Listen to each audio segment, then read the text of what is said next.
All right, and we are live. What's up?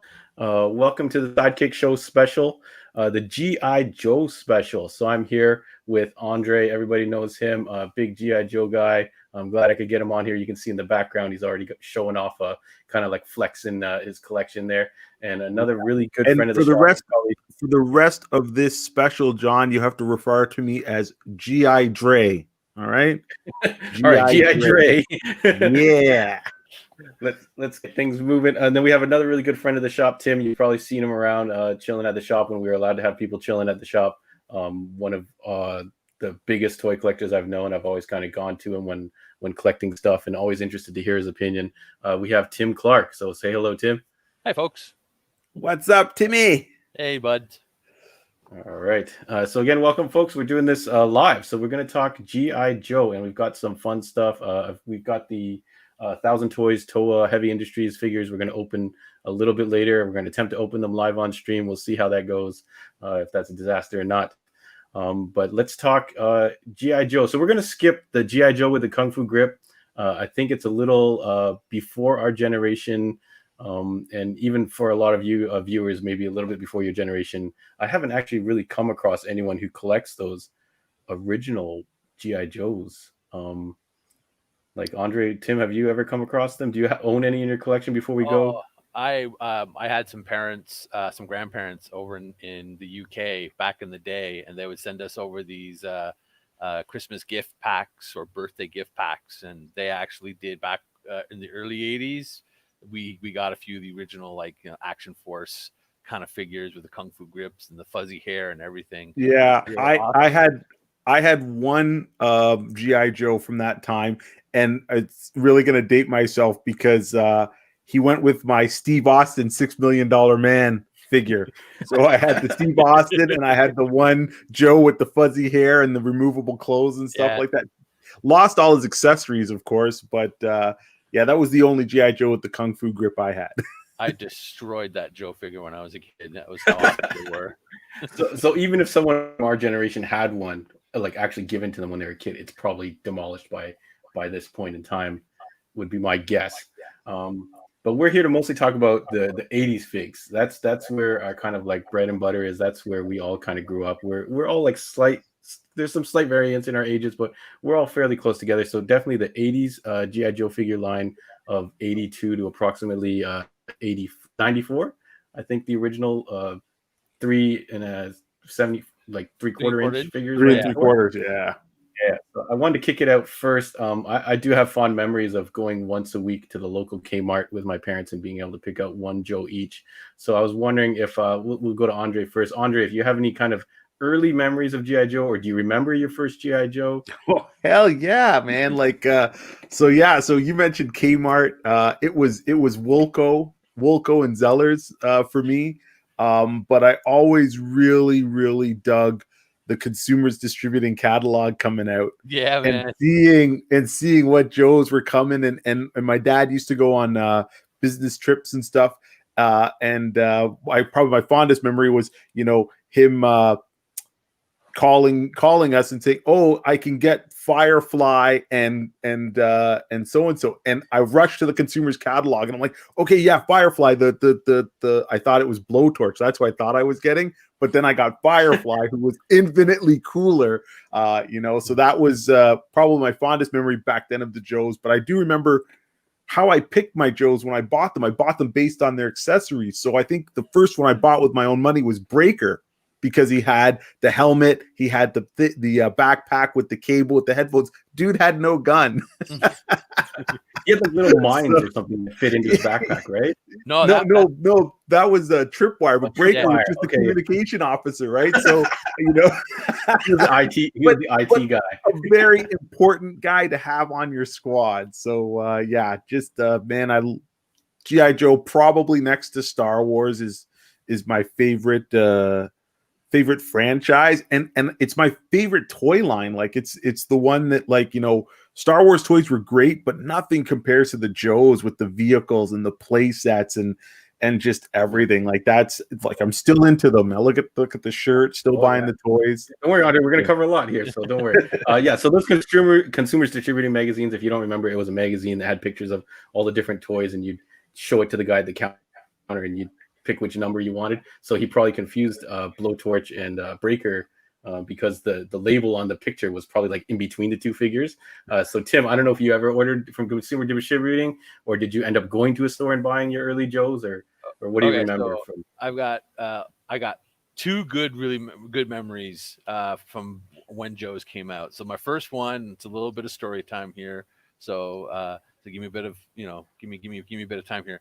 I remember watching Scooby-Doo on WUTV Buffalo 29. Okay. And so we were watching them. My brother and I were watching it, and we were just watching. It was like a weekday. I don't remember what day. It was just a weekday.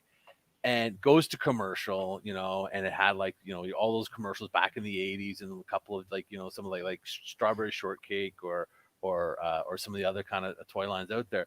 And then boom, comes this cartoon of these characters, and it goes, especially, weapon specialist, code name Scarlet, and they would do this quick 2-second commercial of her, cartoon of her just using her crossbow, and espionage specialist, code name Snake-eyes, and then they would show a little quick clip of the cartoon, and they would start showing you the figures, and then the figures would do almost like this Brady Bunch thing where they were all around the edges of the television, and then the commercial was there, and it finished it.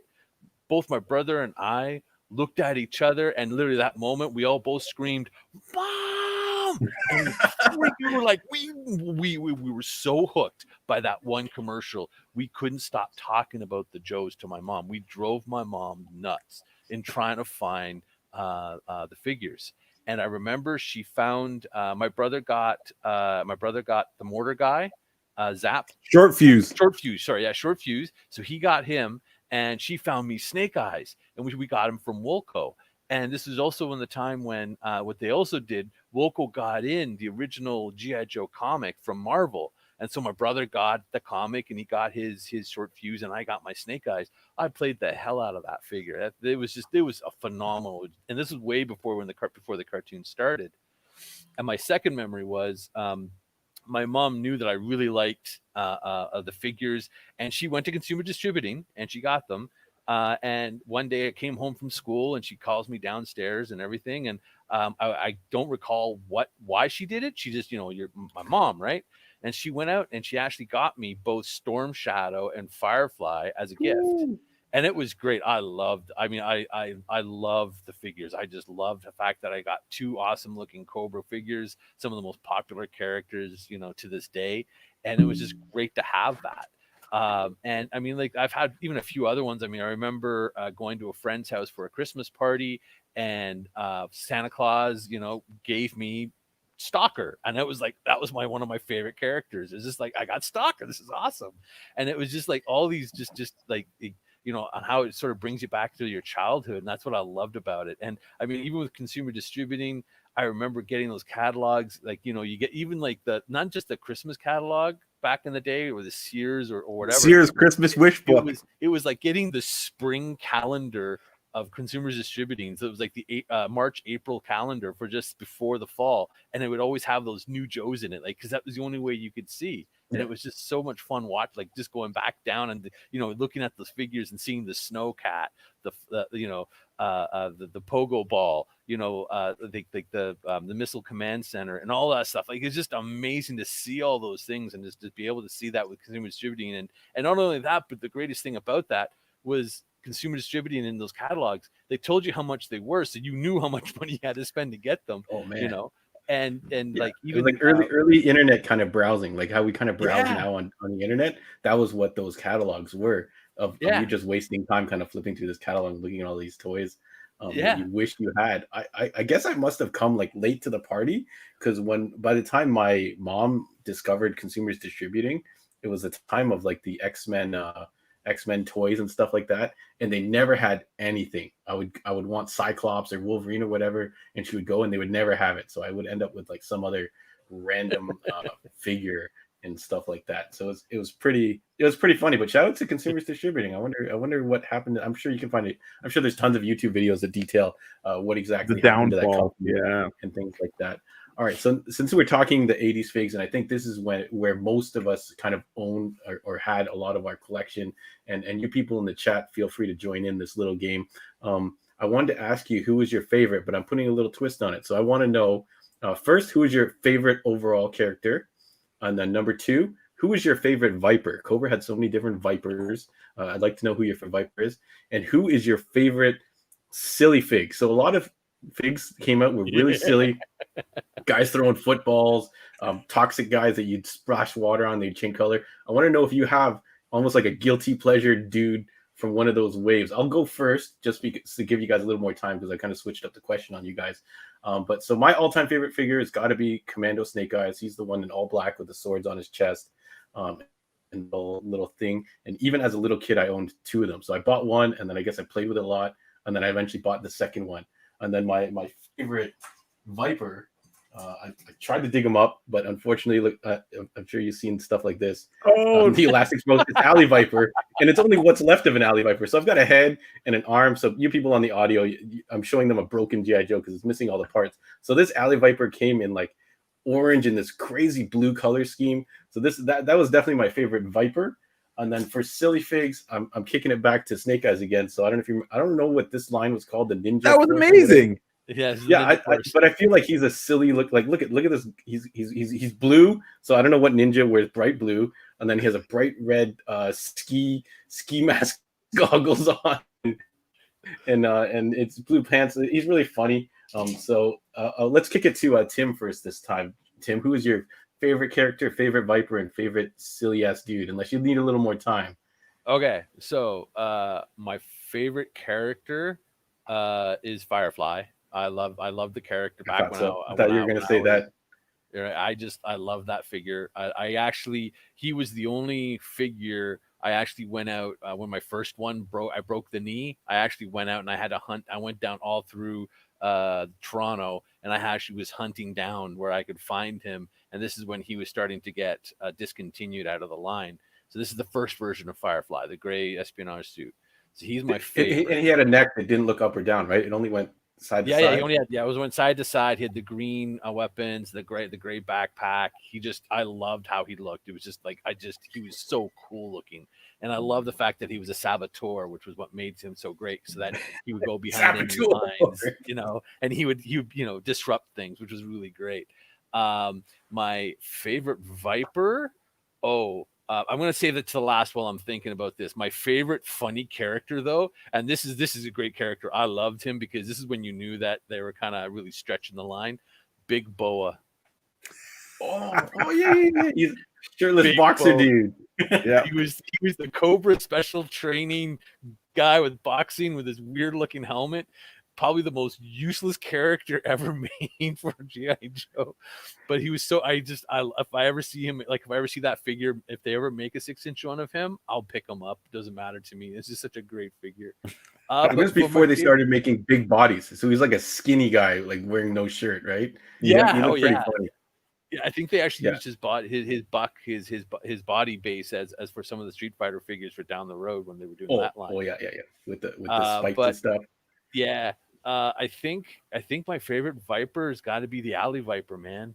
It's like that between that and Night Viper. Like the Night Viper was like my second, like be my go-to. But just the way Alley Viper just looked, he had the shield, he had that extra little bit for the visor. The fact that he's this group of troopers that were wearing neon orange and fluorescent blue in an urban setting, right in an urban settings. It was like okay, but he just looked cool and I liked him. So yeah. All right. Before we kick it to Andre, Scott's in the chat and he just said his favorite character was Dial Tone. He had a great weapon and a pack with a mouthpiece. He calls him basically the Breaker reboot. So, yeah, I don't know he was. You guys remember Dial Tone? Andre, did you have your favorite and your favorite Viper and your goofy dude? Man, so favorite figure. Geez, there's so many that I just absolutely love. I gotta say, for some reason, I really liked the character because of the comics and the cartoon. But I loved his figure was the General Hawk with the jacket, right? When he had the leather jacket and stuff. I love that figure, just the simplicity. He just had his pistol, and the helmet. Of course, Snake-eyes was probably my all-time favorite, but I do remember having that Hawk figure and just loving it. Like anytime I was playing and making my team, like General Hawk was there. Silly figure next. I got to do this one. And so before it was known as army building, I remember once I moved up to Markham here, we had the Wolco, and for some reason, whenever new Cobra guys came out, I'd buy like 2 or 3 of the minimum. And do you guys remember was it called the Rock Viper? Yeah, Rock Viper. And yeah. That guy was so silly. He came with was that the one that came with not the Rock Viper, the Desert Viper came with a giant scorpion. Scorpion. And I was like, I got to buy 3 of these guys. And I was so mad because it was so stupid looking, but I had to have them, right? So I would definitely say that Desert Viper was probably what I thought was the silliest one. But my favorite Viper, obviously Alley Viper, very, very, very cool. But I will say, props to the original Viper. Really like that, the chrome faceplate and that really cool gun. But from the cartoon, my favorite Viper was the Televiper. Remember, he had the thing scroll across his visor. Scott Hollis picked the same Viper. I'm like, Scott's got a theme of the telecommunications guy, but I'm surprised Andre also picked the Televiper. He's not even on my radar of like. He had a funny looking sonic gun on there. Yeah. This was one of my. That was one of my other favorite ones. Was Look the at this guy. Viper. Oh, Techno Viper. Yeah. There's so many good Vipers. I feel like we could do another episode on just the different Vipers. The regular, just plain Viper with a silver mask. All these kind of dudes. Like, I definitely feel like we could just shout out those. So, in general, just a Cobra. Like, Cobra had some of the coolest troopers. Like, remember the Cobra Eel? Oh man, he looks so much better than Wetsuit, man. And you're like, what? That was a wicked sick figure, man. So I love that figure. That was one of my. That eel Viper. That eel was just awesome. I love that one. Just the grays, the tones, the fact that he looks so badass. The fact that he didn't have that, like, he actually looked like he was pissed off and underneath his mask. That's what I loved. I thought that was just so great. Like even the Televipers were great. I love those ones. Yeah. Okay. We're gonna go in a whole podcast about Vipers. Let's save that for the Viper podcast. Scott Hollis does shout out army building, which is a thing, and I definitely don't think army building was even on my radar back when I was a kid. Like army building, like it was beyond me, and I only actually started discovering the idea of army building, which is buying multiples of the same figure, so you can have a whole bunch of dudes. Like, I'm surprised Andre was in on that already. Shout out. You know what? It was very like, back then between comics and GI Joes, that's what I spent all my money on. And when a cool figure came out, like, again, going to General Hawk, do you remember that General Hawk that had the jetpack? Yep. Right? So he had this jetpack that folded. I bought 3 of him so I could put Duke and other guys in it, right? And then that was around the time of Sky Patrol, my Sky Patrol. So it was just like you got your dad's. I didn't even think of that. I remember they made so much fun accessories. I was just gonna say quick shouting to Toying Around, who actually does an unboxing stream every Thursday. You should definitely check them out because we're gonna be doing a little bit of unboxing later on today. Let's keep it rolling because we got a lot to cover. I do want one more thing, and we're just going to limit to one thing. Your favorite original line vehicle. So pick one. Like, we don't need to, like, if everyone picks the aircraft carrier or the Night Viper. A Night Viper. I'll shut them on. I actually have it here. Look at it. And I never actually had this when I was a kid, and I believe it's called a Cobra Vamp. It's missing various pieces, so I'm missing this little piece here, and I'm missing the steering wheel, which is the freaking most expensive part. If anyone gets into vintage toys, if you find the smaller accessories, definitely scoop them up.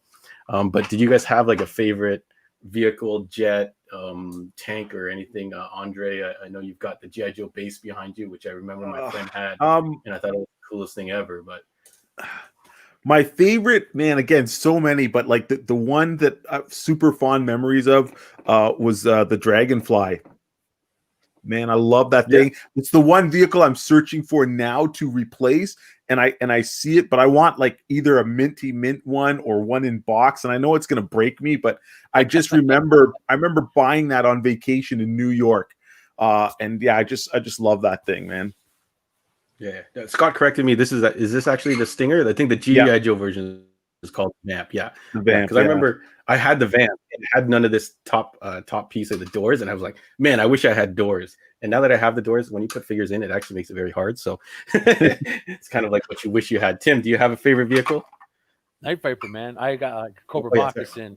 Dude, I loved everything that was Cobra. I literally had one time I had the entire line 1 year of everything of Cobra, and it was like when it comes down to like that one showpiece I had, it was the Night Viper. That was a great toy. I loved it. It was You mean the Cobra Raven? The Night yeah, Raven. Night Raven. Sorry, Night Raven. My Yeah, bad. okay. Yeah, the Night Raven. That's the one. Yeah. Sorry, I'm getting old. And it's just the Raven was just phenomenal. I loved it. It looked like the SR-71 plane, and it came with the coolest Fraser looking Strato Viper. Yeah. I loved Strato it. Viper. Yeah, that was wicked. Yeah. Steve actually mentions the Python Patrol Tiger Force. Was it Tiger Force or Tiger Force Patrol and Python Patrol? There's two of them. Yeah, where they rebranded the vehicles and basically kind of like added like a weird color scheme to them. So before we move on to our next wave of Joes, I'm just going to ask, like, do any of you guys still kind of, I think we've already heard a little bit, Andre's still looking for that Dragonfly, but do you guys still collect these vintage figures? Do you still desire to find them? Or we're going to talk about it coming up next, which is the modern or anniversary Joe line. Have they been replaced in your collection by the newer, kind of better articulated kind of modern figures? Tim, do you still desire vintage figures, or you jump to the 2000s? To be honest, if I was to collect any of the vintage stuff today, I would have to be a millionaire because I would want everything in box, still in perfect, pristine condition, because I would put it up on my wall just to appreciate. I have such bad OCD when it comes to my toys. I couldn't buy a loose figure from the originals. I couldn't. My OCD would kick in because I want tight joints, proper paint, and everything. So getting something in package would be something I'd love to do.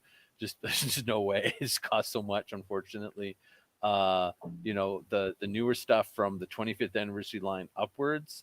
If I could find it, I definitely would collect it if I was able to. I got a few pieces here and there of my favorite figures. But I love the line. G.I. Joe has been in my heart since I was a kid, so it's not going to leave anytime soon. I'm sure I'll be 60 years old.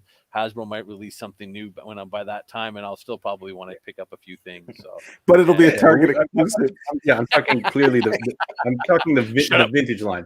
So we're talking old school figures. Like for me, I don't think I would want any of these figures because of this elastic issue. I actually recently opened up my tub of G.I. Joes, and all of them were broken at the waist, like pretty much every single one. It was a pretty grisly sight. But the vehicles, however, I definitely would like to collect all the older vehicles. Andre, do you like to get any of the older dudes, or you just like kind of buy up the vehicles? Maybe? I think I'm past the older stuff. Like Tim says, I don't know if I could, appreciate somebody else's played with Joes. I would never buy them loose and stuff. And I think I just love the concept of Joe. And I think the old figures, we have what's that rose colored glasses when we remember what the figure's like. And then sometimes you look at them now and you're like, whoa, I like this figure, this straight arm figure or whatever. So I think a lot of that is the nostalgia factor, but some of the new stuff, I'm more into the 25th anniversary, like so the modern 2000 stuff now.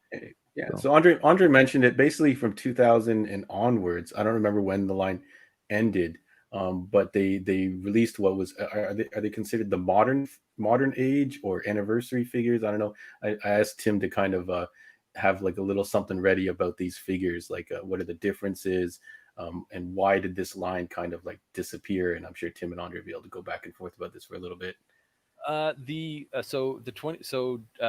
the late middle 90s, early 2000s, Hasbro didn't really have too much on the shelves when it came to GI Joe. During that time they were not really focusing too much on the military action line with their figures. But they did before the 25th anniversary line. There was a few re-releases done through Toys R Us. They were exclusives based on the original molds, and so they were released. And they sort of, they were playing around with it. And I do know that around this time, back in the early 2000s, late 90s, early 2000s, is when Hasbro was starting to actually sort of get back on the vintage bandwagon, and so to speak, is because they started to release the original Star Wars line. And so there was the whole Powers of the Force. Powers of the Force, yeah. And so they went from that, and then I guess they sort of realized that people were, wanting to be buying these lines again.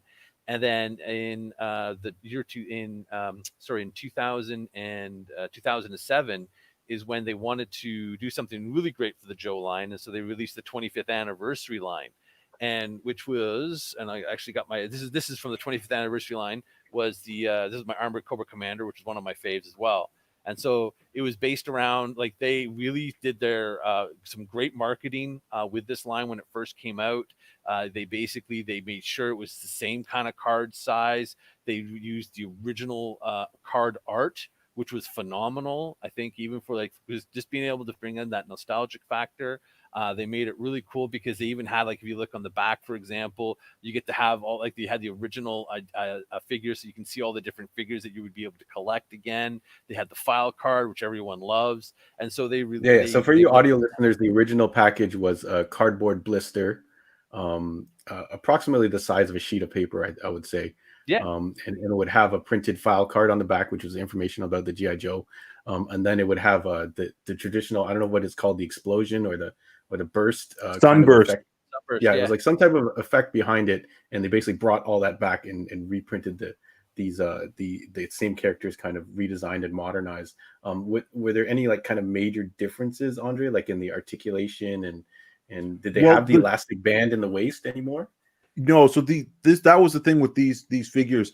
They were inspired by the original line, but it was a total redo. It was a total modernization from the ground up of the manufacturing and the building of the figure. So the O-ring was gone. You kept all the same colors, all the same accessories, but the accessories what about the thumbs? Were the thumbs different. Breakable?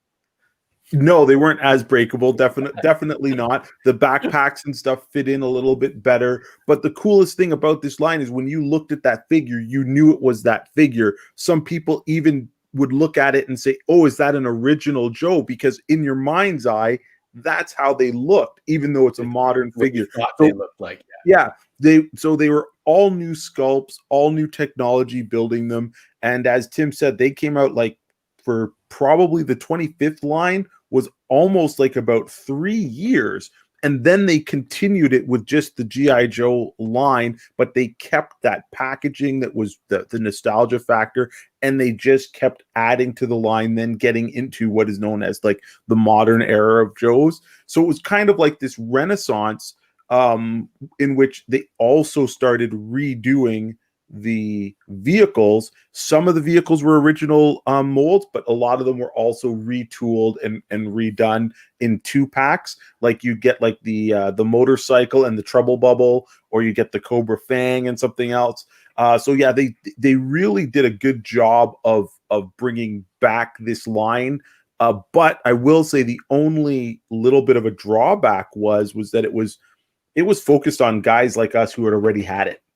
I don't think that anniversary figure, like, there was nothing else to push that line to a younger generation other than parents or siblings who might have enjoyed GI Joe in their youth, and they're passing the torch, and they're buying for their kids GI Joe, but there wasn't a new cartoon to go along with it, or anything else. So that could have been the kind of downfall. I don't know, Tim, if you know of any particular reason why this line kind of ceased, or was it just like Andre said, that they weren't able to obtain new and younger audience? No, they basically, because this is back when, it was just at the very beginning of the whole boon of superhero films. And so Hasbro really wanted to get out there and start to do their own thing with all, like with the Transformer movies, and they had all this licensed ideas. And so what they did was they canceled the 25th anniversary line, and they then moved the line right into the Rise of Cobra for the first movie that we all love. Yeah, we're going to talk about later. Yeah. So they moved into that, and so they started to do the Rise of Cobra line, which then led into the Pursuit of Cobra line, which was a small tie-in to sort of like bridge that gap between what sort of happens after the movie to what they were going to move into.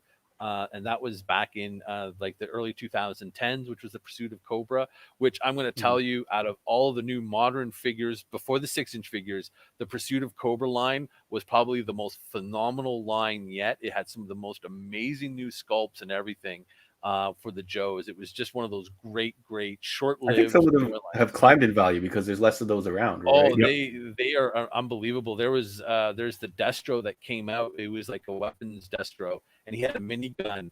And that one, I only ever found one of him on the shelves, but he commands like I think over $100 or something on the secondary market now, because he's impossible to get. There was a few other ones that were even as harder to get, and it was a very short-lived line. So if anyone got any of those figures from that, like there was Spirit, there was a few other ones that were really great. They did a re-release of the Alley Viper as well in that one line, and it was just great. And I mean, it led into the 30th anniversary line, which was from I believe from like 2011 to 2012, which went right into the Retaliation movie line, which was really at the beginning of the end, I would say, for the 3 3/4-inch line at that point. So you could almost say the movies contributed a little, like the lack of a movie that kind of captured a wider audience, maybe kind of helped the downfall. Or no, it was actually what was really the downfall was Marvel Legends and Star Wars Series Black. It was the 6-inch lines that was starting to come out, and people were clamoring for and that they wanted. It became very boutique with the 3 3/4-inch. And also, I will say that Hasbro probably, and a lot of toy stores at the time, probably banked on those movies going to sell toys like back in the day. So they probably bought a lot of those Joes, and they probably just sat. And I think maybe that was it. There was not brand fatigue, but the movies didn't do well. The toys didn't reflect what the character and I want to say diversity and stuff of that toy line. Like one thing we can say about the Joe line, it was a bright, colorful line across. Like there's different characters of from different ethnicities, different backgrounds, but they also all had really cool, bright costumes. It wasn't a uniform thing. Then the movie comes out and they're all in black, every single character. Right, we're going to get to the movies. Yeah. So hold on, Andre. We're going to get into the movies, so I'll let you dive into that a little bit later. Yeah. Sorry to cut you off there, but we're already at the halfway point here, so let's keep it rolling. So Tim did a good job of mentioning the emergence of Marvel Legends in the 6-inch kind of figure size. So I don't know if you guys remember the gap, but the new classified line just dropped in 2020. I don't know how long of a gap was it? A 5-year gap or maybe more, when there was no GI Joe available at all. You're looking at about almost I'd say 5 years. Yeah, it'd be about 5 years. So a significant gap where there's no Joe stuff at all. So everyone starts getting Legends and other things like that, and they start customizing and making their own figures. And then now finally we have a new Legend sized or 6-inch sized GI Joe line, which people are really digging right now. I wanted to get your kind of like overall thoughts of the line. We're gonna kind of stay away from talking about the exclusivity and some of that's kind of hampering collecting right now, just because we don't want to get too on a negative note. But I would like to know your thoughts, kind of overall, on the larger line. I've collected a lot of Marvel Legends and the Star Wars Black series, so I am kind of liking these guys. Andre, do you like the new line? Yeah, I gotta say I love all the designs. I think the first wave, especially, I think they were able to capture the essence of the characters while modernizing them. Yeah, I think like that Destro figure is just like a larger classic version of Destro, but he looks modern. I really love the new Duke figure. I think that's a great figure. I think the line is just very cool. I yeah, it's I like them. Yeah, yeah. Like I've only got the snake eyes. I do have a roadblock that I've kind of, let's see if I can grab here, that I've kind of pulled apart and customized a little bit. I cut off his vest and things like that. Maybe we'll talk a little bit about that later. But I haven't really dived all the way in because I'm all into army building. So a lot of these figures that are coming out, the new ninjas, the new vipers, the Cobra troopers. Hopefully, there's a regular version available. Tim, are you going to army build this? And do you like this line? I love the line. I do. I mean, outside of certain, I'll be honest, not negativity. I know that Hasbro has a way of how they want to do things, and it's great. I love the like some of the sculpts are really great. They bring me back to when I was a kid. I do hope that as they move the line forward, that we get more, I would say, realistic weaponry with the figures.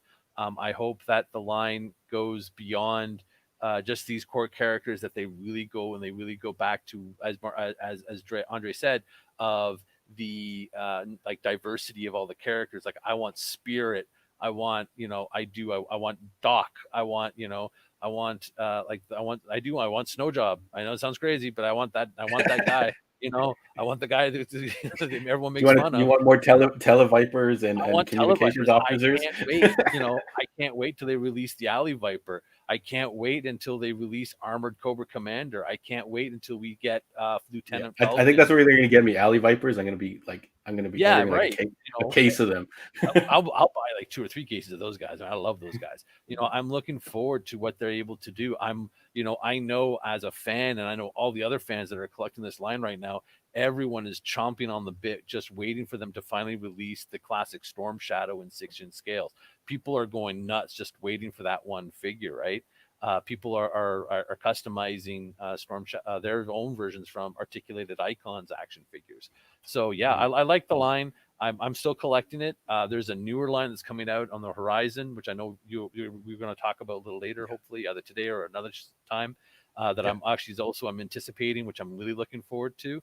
And yeah, I'm hoping, like I wish all the best for this line, and I'm hoping, as we get through this year and we get closer to Toy Fair, there's some even better reveals. I'm praying for a really, I want a Rattler playing 6-inch scale. I love that. Oh yeah, see that's one of the problems with this 6-inch scale. I like the vehicles, like so Marvel Legends and stuff. Has very few vehicles. They have motorbikes and scooters and stuff like that.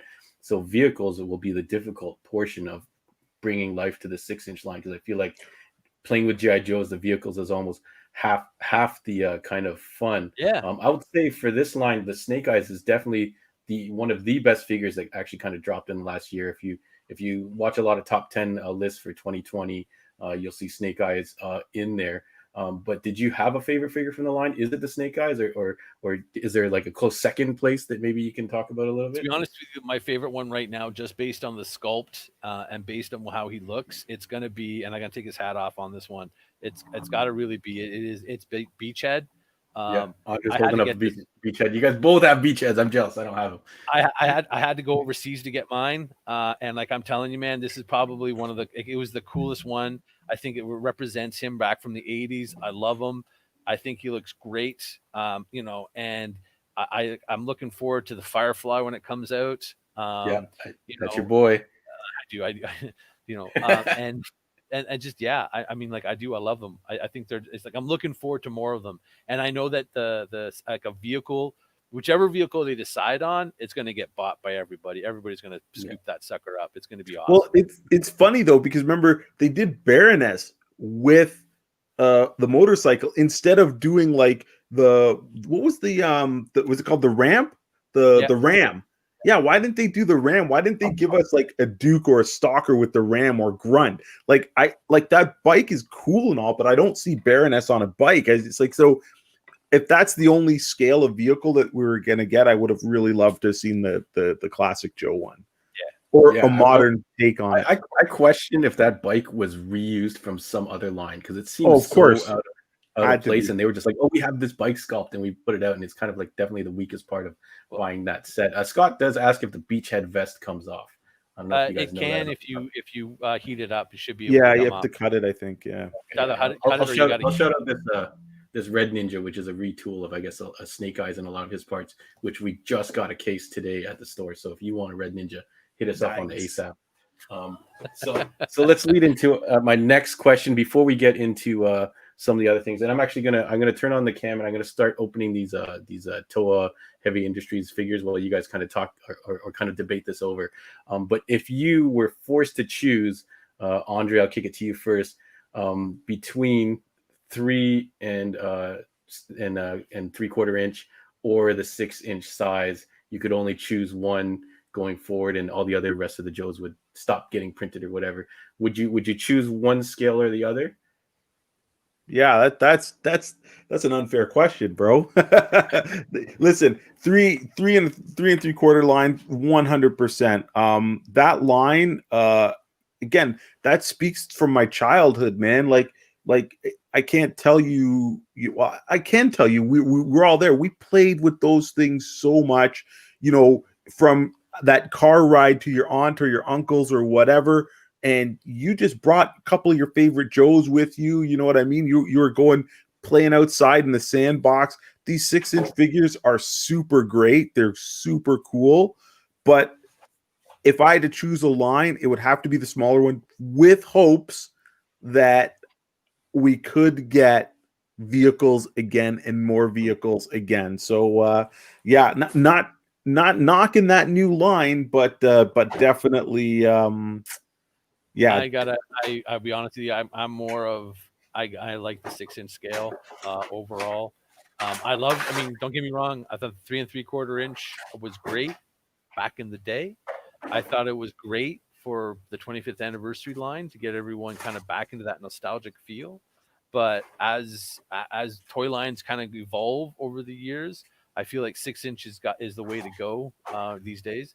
I feel like they, as much as I want vehicles from like every single vehicle again, I think that they really choose those vehicles, and they chose some really good vehicles, and they had both stuff like the Devilfish, not the Devilfish, the Mirage, the Ram. Like if they got some of the small, the Trouble Bubble, Buzzsaw, Trouble Bubble. Trouble Bubble. I know, like, if they have those small ones for the 6-inch scale, I would love those if they start off with them, and then they just sort of focus in on one big one, like one a year for each, for Cobra or for Joe's or even the Dreadnoks, because I love the Thunder. The Thunder Machine was a great toy as well, but I just think with the 6-inch scale, you can add so much more detail to the figures. I feel like you can actually much more of a feel of what those figures represent, and so I just love that 6-inch line. And I like the fact that it fits in with the Marvel characters. I do like the fact that they do fit in with Star Wars. I mean, who wasn't back in the day, or even 10 years ago or whatever, played with a Joe and a Star Wars figure together? It's just the way that your mind to be able to create and play around in those areas. Those figures look awesome, John. Yeah, that we've carried a bunch of figures from this company before, the Synthetic Human. So this is a 1/6 scale, which I think we'll talk about later. So generally, so it looks like Tim has chosen 6-inch and Andre has chosen 3 and 3/4 inch. I'm actually surprised Tim is able to switch because of nostalgia, but I feel like you've been collecting a lot of modern action figures, so you kind of like the kind of advancements. I do. Not to say that 3, like especially that new line. So actually, Andre, I don't know if you got any of the new figures, the new 3 and 3/4 inch Joes that they just released. Yep, the retro G.I. Joe retro. Yeah. Like, did you open any? Is there like a big difference between the modern Joes and the vintage? I didn't open any of them. I did buy the Snake-eyes and the Stormshadow, but they are actually not new. They're basically redos of, I can't remember, like some, I guess, figures that came out about 4 years ago, maybe 5 years ago now. But they are nice. Like I've got I even picked up the Roadblock and stuff. It's just nice to see Joe's in a toy store again. So that kind of got me with the nostalgia buying them and whatnot. But again, the package art speaks to me. The figures themselves speak to me. So wow, they look pretty posable. Do the toes move there, John? No, they're cut out, so there's markings for them. So I think Oh, I'm okay. bitten off a little more than I can chew. I think there's a little bit more going on with these figures. So all I'm going to do is kind of show them off like this, and maybe I'll do an in-depth video or do some photos. My lighting isn't great either, so you can't even really see what's going on with the snake eyes. But straight out of the box, they look kind of funny because the arms are really skinny. But I think that's to go with posability. Like I don't think you can see it, but these are all like there's like a skeletal rib cage kind of in his armor. So I think these are kind of like their own design. Like you can see the gun here. So yeah, I'm definitely going to have to kind of do something a little more in depth for these guys here. Can you do a close up on Snake Eye's face? It's hard. He's got like this thing on his face, which I'm not sure is going to look great on camera. It's not too bad. I can see a bit of a detail. He looks like he's a shadow. So it does look really good. I think I'm going to have to. Unfortunately, I probably should have unboxed these earlier and just kind of like talked about them a little bit. That probably would have made more sense. But now you see them out of the box. They actually feel pretty good. Like sometimes when you buy these higher end figures. So I think we're going to talk a little bit about Hot Toys and some of the other alternative lines. But sometimes these figures are very delicate. You have to be really careful with them. These guys, I feel like they're pretty sturdy. Like nice. I'm feeling pretty comfortable moving around. The Stormshadow actually looks really cool with the single eye and stuff like that. So we'll have to come back to those, and I guess we'll continue this discussion and move forward because we got a couple more things I want to cover. So I'm going to switch me with Andre here. All right, so now we've moved on from kind of all the traditional lines. So there was a couple alternative lines. One of the ones I will mention is the Sigma 6 line from 05 to 07. Yeah. Which was pretty cool. They were larger and they had like cloth pieces. They definitely look more articulated than they actually are, but I think it's overall a cool line. And then the Hot Toys, in my camera shot, you can kind of see. Let me see if I can pop back on here. You can kind of see them in the background here. I should have opened them up, but they did a Snake-eyes and a Stormshadow, and I think they did Roadblock. I don't know if they did anyone else. Andre, do you remember? No, not from Hot Toys, but Sideshow also did a lot of Joes in that scale. Unfortunately, the quality wasn't nearly as good as the Hot Toys ones. But the price point was low. I remember the price point was like $100. Price point was probably about half the price of the Sideshow when they started. The Sideshows were half the price of the Hot Toys ones, but now those Sideshow pieces are commanding again more money as collectors start looking for them and stuff. So, but can we touch on Sigma 6 line a little bit here because. Yeah. Sigma 6 as a line, I really think that was a good push. The line was a lot of figures came out. It wasn't just like the classified where there's only 4 or 5 in the first wave. There was probably about 6 figures in that first wave. But they also had a comic book out as well as a cartoon. So I really feel that they put effort into this line. It just didn't stick. So again, I think there was something going on where maybe kids at the time weren't into G.I. Joe, and us old folks who were into Joe, it didn't click with us. I had a bunch of their figures. Yep, I thought the scale, the size was perfect. The articulation was really cool. The accessories, the packaging actually made a locker box, and you could put all the accessories for your guys in there. One of my favorite figures was they did a large box figure, and it was like I call it Space Marine Duke, but it was Duke with this really big minigun, and it lit up. And again, very, very cool figures. I think a very unappreciated line, but at least I got to give them credit. They really, I think they tried to hit all their bases. I guess it just didn't stick, right? The Sigma 6 line was actually really cool. They did try to broaden the line out so that it was people who really wanted to collect the vehicles. There was a vehicle line for it. It was a little bit more on the smaller scale, so that there was miniatures, but it was actually still really cool to collect. Their figures, because I think they were between 7 to 8 inches tall. And I've got a bunch of them. I have the Stormshadow, the Destro, the Space Marine Duke. I even found Zartan down in Buffalo, and I also found I had to go online to pick them up off eBay, but I got my Fireflies, both versions of Firefly when he was both a Joe and a Cobra. So are they in scale with anything else? Is that maybe why they had issues with this line? They were not. They were their own. They're like a little bit off, right? A little too big, a little little smaller than collector's stuff. But they were, they Yeah. were just very nicely stylized. Like I still love that Roadblock figure. You know, he Yeah. was chunky, had the chisel thing. It was a very cool line. It was a great line. I thought it was a good one. I mean, it was better than GI Joe Extreme. Oh Whoever Yeah. remembers- yeah, Okay, let's let's not talk include about that. that one. We're Yeah. already people are already groaning that we're going to include the movies in this, but I do want to talk a little bit of the movies.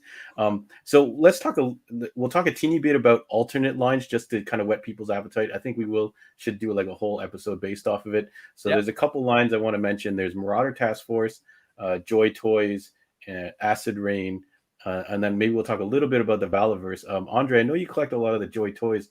Are these basically kind of like GI Joes with better paint apps, or kind of like more realistic? Like, is it that for that market?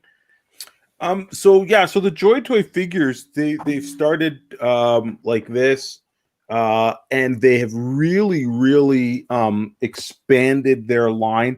Each iteration of these figures just keep getting better and better.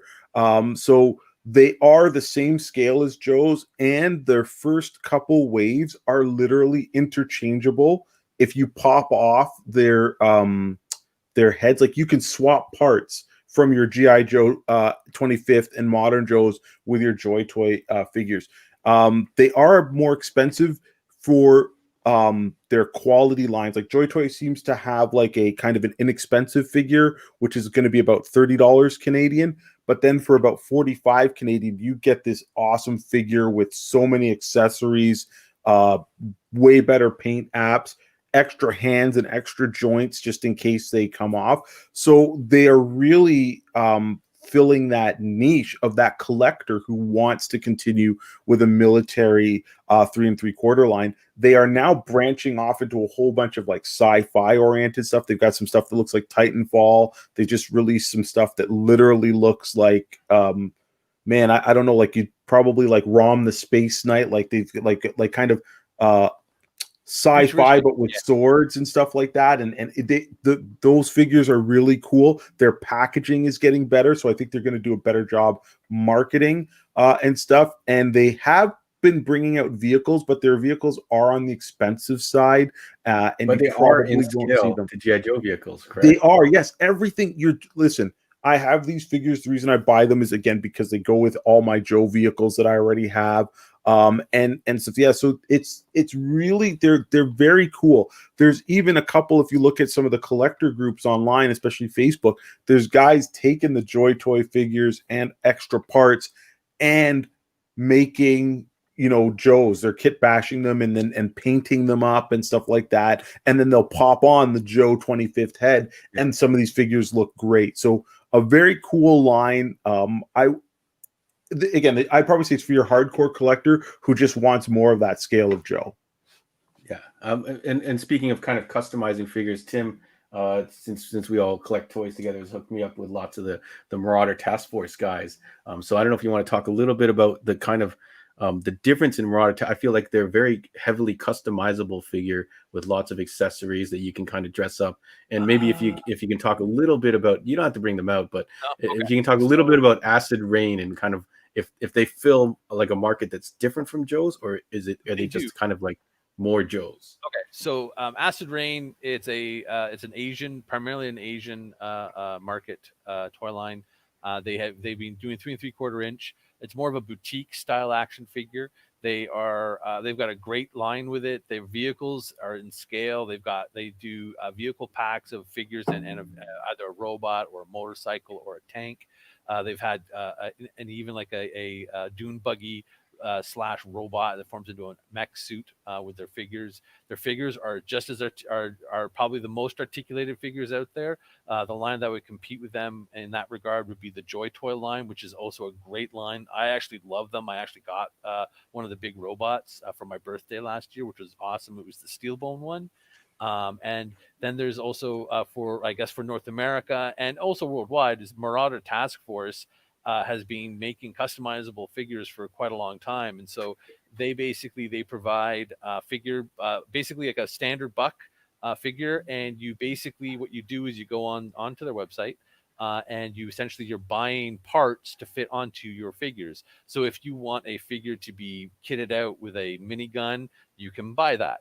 If you want a figure to have a lot of accessories, that's like a saboteur, for example, you can buy that. If you want them to have a Yeah, mask you get or unmask, holsters and different things oh that yeah, stick on them. it's you But they're literally like solid colored, right? They're not painted like the Joy Toy guys. They're no, almost they are yeah, they're molded solid plastic. color. They're just as articulated as a GI Joe. They are well made. They're probably one of the best made 3 3/4 inch figures outside of Hasbro. They make some of the actually some great detailed hard plastic military true weapons. So all their weapons are based on ones that are modern today and also from World War II. And they make some great parts. They have a great line of head sculpts for both male and female. They cover both genders. They have a lot of diversity with their line, and it's just the fact is that you literally it's like dropping you in a sandbox and they just go nuts, right? And Yeah. you That know, was the only issue I had with that line. It seemed kind of daunting to figure out what you wanted. It's almost like they should have maybe they have it now, like a starter pack where you just get a bunch of stuff. yeah, Like dudes in army fatigues, they would have people in yeah, police they have like something. I think uniform, it's the Marauder guys in geared up. tank tops and stuff like that. Yeah, But we won't get to like I said, that could probably fill a whole nother podcast if we take all these kind of alternate lines and start contrasting and comparing them. So maybe we'll do a little more prep and jump into that. Do we want to quickly mention Valaverse in their kind of like niche into the 6-inch market? so Tim, maybe I am just something really brief. actually yeah. So Bobby Vala created Valaverse, the company, and he Yeah, went out and Hasbro unfortunately let this license lapse. 2 licenses. One was the Action Force name, and also Steel Brigade. Bobby Vala, who is basically this is his bread, like this is his baby.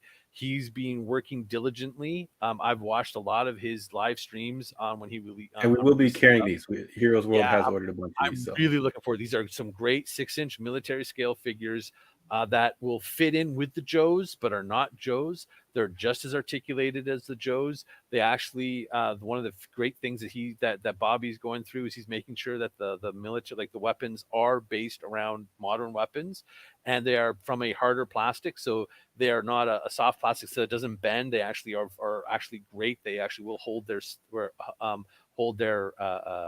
sculpt. They'll also have like removable clips. All the figures have got some great gear. He's actually he's kind of even the packaging. He has file cards on the back of these figures. It's his whole complete idea. So the name of this line is Action Force, but mhm. the figures are all his idea, and I just love I love what he's doing with the line. I'm looking forward to them. I'm so in, like I love them. I'm chomping at the bit on getting my Yeah. hands on them right Yeah, now. as a kit basher, I'm looking forward to seeing all these kind of extra accessories that if you don't necessarily like his line or whatever, you'll be able to take parts from that and combine it with your Joes or Or your Star Legends Wars or whatever. Yeah, it's like I and love it. things like that. Yes. So I think that would be really cool. And again, I think we should cover this in a separate podcast. So let's talk a little bit about the movies.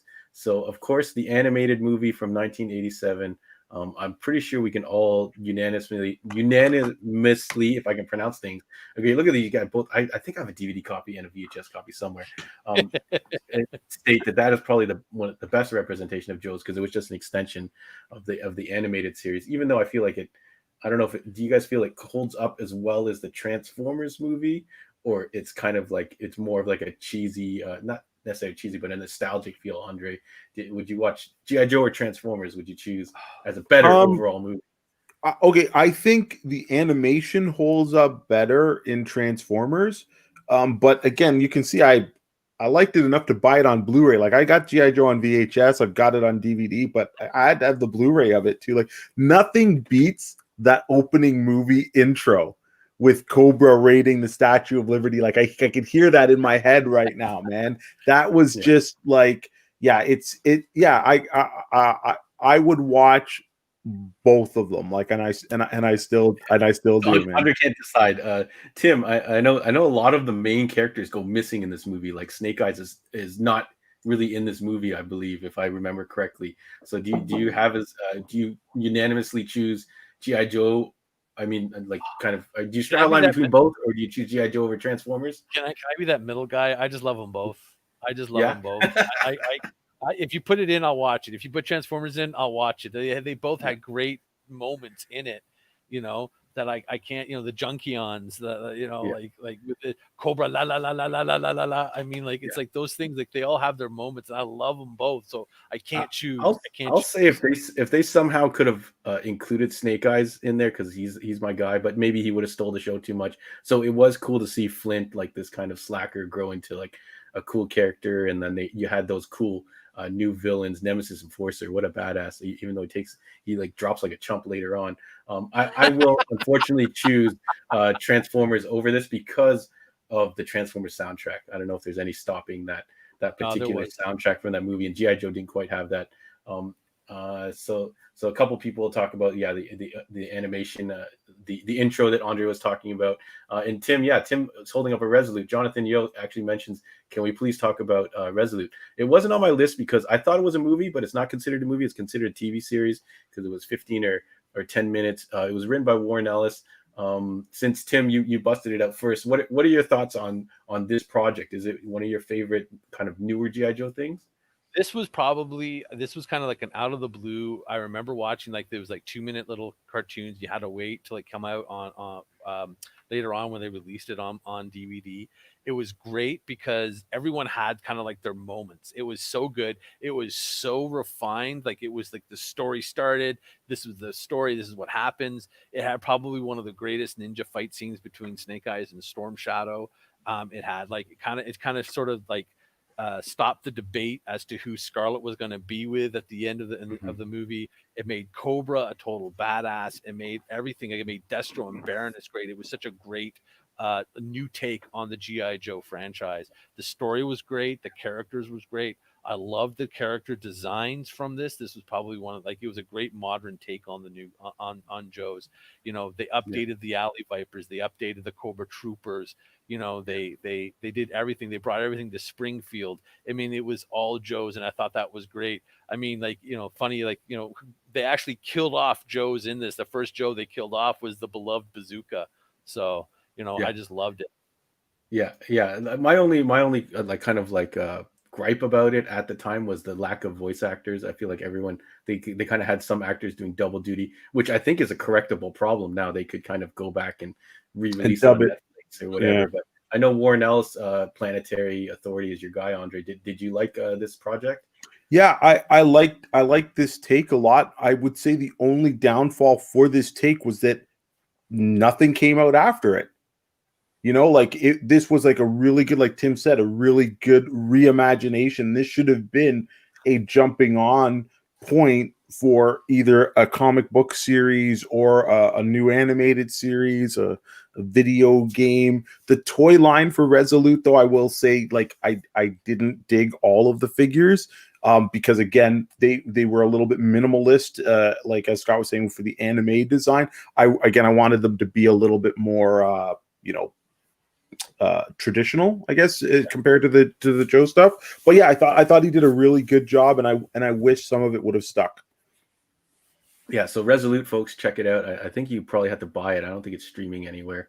But let's talk a little bit about the live action series. So Rise of Cobra from 2009 and Retaliation from 2013. And there was supposedly a third one that was going to come out. I don't know the fate of that third movie. That they were approaching The Rock and a whole bunch of the other. I forgot what it was called, but it looks like it's not going to happen. So these movies, love them or hate them. I don't know if you guys have opinions on it. If there's anything that's salvageable from these movies, like I did like Snake-eyes and Stormshadow, and I will shout out to Retaliation in the opening scene where they're kind of like a team, and it's got Channing Tatum, The Rock, and they're all in the military chopper or the airplane, and they're all talking about, oh yeah, we're going to go in, and then they drop in, and then they kind of do their thing, and then the rest of the movie is nowhere near close to that. Andre, I know you've mentioned during Transformers, Josh Duhamel and Tyrese, the army dudes, and that you kind of like that feel, and they should have almost went a GI Joe movie that way. Like, is there anything salvageable about Rise of Cobra and Retaliation that you would want to see continue? Would you want to see them finish it up with a third movie? We'll talk about Snake Eyes, the upcoming movie after that. But Andre, No, I think unfortunately the Joe movies, they didn't take them serious enough. Both of them, they didn't capture the essence of GI Joe. While the second movie had a couple moments, like you said, the fight between Snake Eyes and Stormshadow was good. I would say the end of the first movie where they were doing the underwater sub fight, that felt like the cartoon and stuff, but it didn't fit the overall feel of the movie. But like, I'm glad you brought that up, and I hope I can indulge just in a little bit talking about it. But when you watch the Transformers from Michael Bay, and that end scene with the military attacking the Transformers, and you saw the hovercraft, because Michael Bay he's in bed with the US military. He makes those guys just like shine, like just how he shoots it and stuff like that. And even following that whole team of characters that later became Swarm. I don't know why or what Nest. It was to be called Nest. Yeah. Like what if Hasbro had the foresight to say, hey, we're gonna do these Transformer movies, and then we're going to take these military guys, and they are going to use Autobot and Decepticon tech, and we're going to call them like our boy would have been Roadblock. Could you imagine making Tyrese Roadblock? Yeah. And what was the other guy's name from Transformers? The guy who was the leader. He could have been Duke. Yeah, Josh Duhamel. I don't remember what his name was in the show, but you could have taken that, like, and then every Transformer movie had some cool military scene. I think it was the third one. Remember when they paraglided into Chicago? Yep. Man, dude, like I'm thinking that's G.I. Joe right there. Like I'm like I think that's a total missed opportunity to not cash in on. Not only was Transformers doing great, but Michael Bay and his military connections, like for them not to capitalize on that. I don't know if the rights and things and stuff like that. The second movie did have Firefly, which is Tim's boy. I don't know if do you like that version of Firefly? Do you think anything's salvageable from these movies? Okay, I'll talk about the one that I hated the most was Retaliation. I hated the whole story. I hated what they did with all the, like, it was great to see the Ostriker. It was great to see the Hiss tank. I hated the rest of the movie. I felt the movie was just a waste opportunity. I will say I actually really liked Rise of Cobra because it felt like G.I. Joe, like a cartoon. You had the laser beams. You had the fact that Cobra had the more technology than the Joes. The Joes fought like Joes. I mean, there was moments, yes, there was some really bad moments. The fact that CoverGirl actually had a uniform that said G.I. Joe all over it, like BJ's. It's just hilarious. If you go back and watch, doesn't she get killed? Like right away, by Zartan. Yeah. And it was just, but it was just, I really liked the first film. I thought it was just, with the accelerator suits. You're okay with the accelerator suits? They were terrible. Oh, what do they accelerate? I'm kind of with Tim that Rise of Cobra, the first one, it actually has a fun, almost Star Warsy kind of like kind of silly G.I. Joe feel, and also was it Sienna Miller that played Baroness? Yeah. And Gordon Joseph Levitt was in it, kind of semi-randomly, and then Destro. I mean, was he Cobra Commander? Yeah, Tristan Gordon was Cobra Commander. I think for me it was like, the fact that Sienna Miller's this point where she's running away from the Joes in Paris, and she uses her gun and she freaks everyone out. She goes up this elevator, and out of the blue, she just says to like this one victim, she goes, "Nice shoes," and she just goes, you're like, what? I thought maybe that was an ad lib that she wanted to fill in there. So we're basically gonna say we don't need to see that third movie, even if it has The Rock in it. No, even The Rock couldn't save that second. They kind of like, I don't know if they kept Channing Tatum in for the whole second movie and created something. But yeah, let's move on from the second movie. So there is a new G.I. Joe project coming out called Snake-eyes. I think it's called I forgot to grab the full name for it. So it's called something Snake-eyes. We'll leave it at that. something Snake-eyes. Directed by Robert Schwenke, which I couldn't find like any kind of like big name. Like he's directed a bunch of stuff, not well received stuff. And then it's going to have Henry Golding as Snake-eyes from Crazy Rich Asians, Andrew Coy as Stormshadow from the Cinemax Warrior series, who I really love, Iko US Urus as the Hard Master. He's the guy from the Raid and Wu Assassin. Sorry for butchering your last name. Peter Mensa as the Blind Master, who I love as Onomaeus from Spartacus, or people might know him as the guy in 300 that got kicked into the pit. He's pretty badass, so I hope he gets a little bit of speaking. I'm not even going to be able to pronounce this girl's name. Ursula Corbo as Baroness. She's kind of an international actress. She does have a dancing background, so I don't know if they're going to make Baroness do some fancy moves. Samara Weaving as Scarlet, who was from Bill and Ted Face the Music, Guns Akimbo, She was in the Ash versus Evil Dead series. I don't know if any of these actors and actresses sound familiar to you guys, but it's going to be an origin story for the character Snake Eyes. It was originally scheduled for March 2020, but everything has been pushed back. So it's now going to come out in October 2021. And it was already announced kind of during production that they were going to do a follow-up to this that could potentially lead to a new G.I. Joe. The follow-up, I guess, could be a G.I. Joe movie. It's not the same as that third movie that we were talking about a second ago. And it could create a whole new G.I. Joe universe. And I did catch one other snippet that was reported by the Wrap. Stormshadow will be a special forces soldier who happens to be the heir to the Ashragi ninja clan. I don't know how you guys are feeling about this. Does this have you hype it all, Andre? Okay, so of course it's got G.I. Joe in it, so it's my interest is piqued, right? But I will say I did like the casting of the two main leads. However, I almost wanted them to be flipped because I still feel that Snake Eyes needs to be, you know, he's got to be the man, the man out of his element, right? He's got to, like, he's the Caucasian that learned to be a ninja. And I feel that the character from Warriors, he almost looks mixed. Like, I think you could have him pull off a role. But either way, I think they're both mixed race. I think Andrew Coy is Japanese and British or something like that. So okay, they actually are mixed. But I do like the two of the, I don't have a problem with both of those. So I was more on board with this when I started hearing that Larry Hama approved of the script and the concept and stuff like that. So I already know it's not going to be the Joe that we know. It's not going to be the Snake Eyes and Stormshadow exactly that we know. But I'm hoping that they respect the core of what those characters are, and if they can build something around this. Like, listen, G.I. Joe is a huge property that Hasbro owns. Like, you don't have to license out something. So if they can build something, so if this movie comes out and it piques the interest of a bunch of fans, and it gets maybe, people just more thinking about at least those Snake Eyes, Stormshadow, the clans, and then just even mentioning G.I. Joe, if it can bring it out, man, I think I that's all we can hope for. I hope that with the new movie. I'm like with Andre. I'd like them to stick to was still sticking with the core of what the characters were in our cartoons and our comics, and so I would love to have it that way.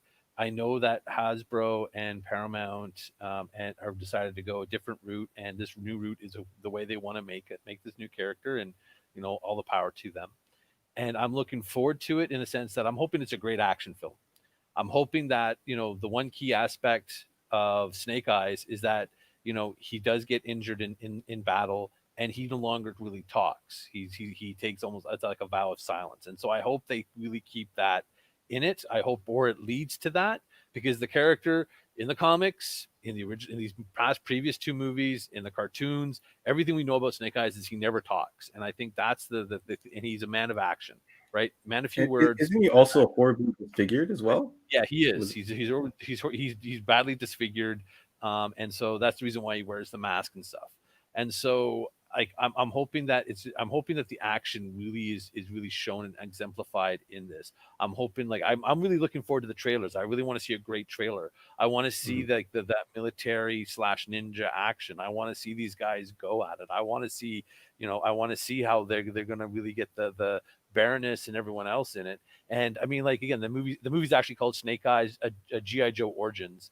And yeah. I mean, I'm hoping even with that, at least then they can really introduce the universe to people, to a newer audience.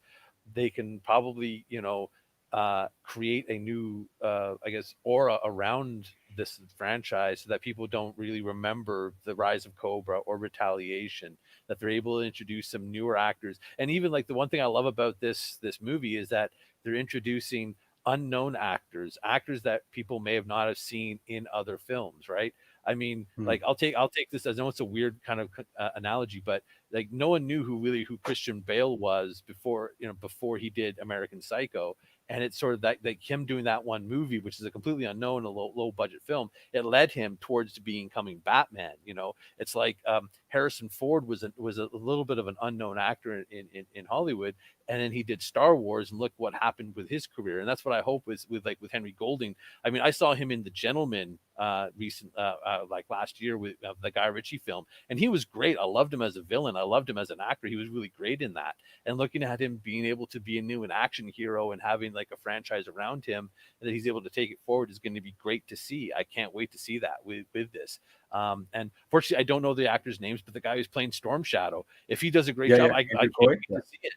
I can't wait to see him. He's really good in Warrior. Yeah, he's really good in Warrior. He was. Yeah. So I don't know. Like, does Snake-eyes have Baroness and Scarlet in his origin story, or are they like later on? His origin or like more modern origin? Because we're talking about 80s origin.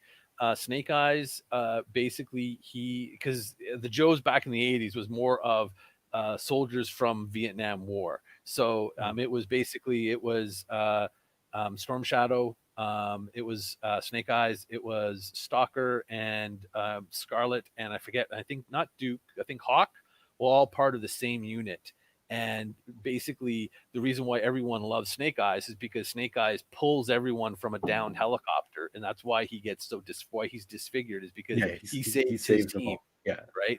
And that's it's a little bit of creative writing that they're going to sneak these characters into. I guess the origin, because I guess they want some cool female characters in this movie. So I guess we're just hit an hour, folks. So if you guys want to hear more GI Joe stuff, definitely hit us up.